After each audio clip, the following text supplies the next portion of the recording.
So with this year's convention coming up, I wanted to talk a little bit about what happened at last year's convention. And if you remember, Hepasil was a major focus for us last year at convention. We upgraded the formula and utilized the hybrid technology to improve the Hepasil formulation. Hepasil is a product that's close to my heart. I love this product. It's a tremendous product. So I thought I'd explain a little bit about exactly the rationale of the design of the formula of Hepasil, as well as some of the things it does. USANA being USANA, tested, proven, we are USANA, right? We wanted to put our money where our mouth is and prove that Hepasil acts in our bodies specifically as it was designed. So first, let me talk a little bit about the theory behind the design of the formula of Hepasil. So our bodies are constantly exposed to an oxidative stress. Now this oxidative stress can come from the environment, the pollutants, toxins that we're exposed to, but our bodies also endogenously produce these oxidants, these free radicals, as a byproduct of just breathing air. But our bodies are not ill-equipped to deal with this oxidative stress. In fact, our bodies have a mechanism inherent inside of every single cell to be able to deal with this oxidative stress. And how our bodies do this is by turning on and off specific genes. There's literally a switch at the front of every one of these genes that can be turned on when our bodies are exposed to an oxidative stress, and then turned back off when our bodies are no longer accruing that insult. So Hepasil was designed to flip on all these switches of these antioxidant and detoxification genes. And so that's what we sought out to prove in our Hepasil study.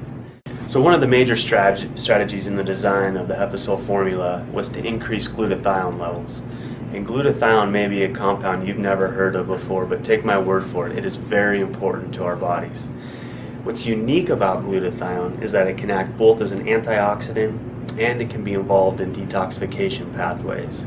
Something else that's very unique about glutathione is that we absorb almost no glutathione from our diet, and our bodies have to make glutathione itself.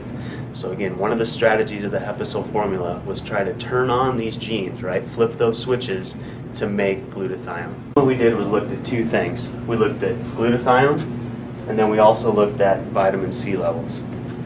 So what we found when we only look at this acute phase, short term, within 8 hours of the first administration of Hepasil, we saw a significant increase in glutathione levels.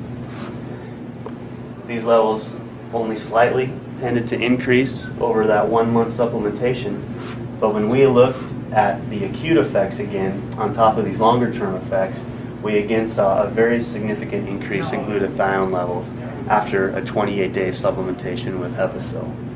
As soon as 2 hours after supplementing with the first dose of Hepasil, we see a highly significant 20% increase in vitamin C levels that was maintained for the next 4 hours. This result was so surprising because there's no vitamin C in Hepasil. So we were able to turn on some of these genes that were able to spare the vitamin C that our bodies have naturally occurring in them. When we looked at the acute dosing on top of that long-term 1 month supplementation, we again see a significant increase in vitamin C levels. What we were able to show was functional endpoints related to antioxidant protection as well as supporting our body's own natural detoxification pathways. So by supplementing with Hepasil, following the dose on the label, for 1 month we're able to show increased both antioxidant protection as well as supporting our body's own natural detoxification pathways. So make sure you're taking your monthly dose of Hepasil.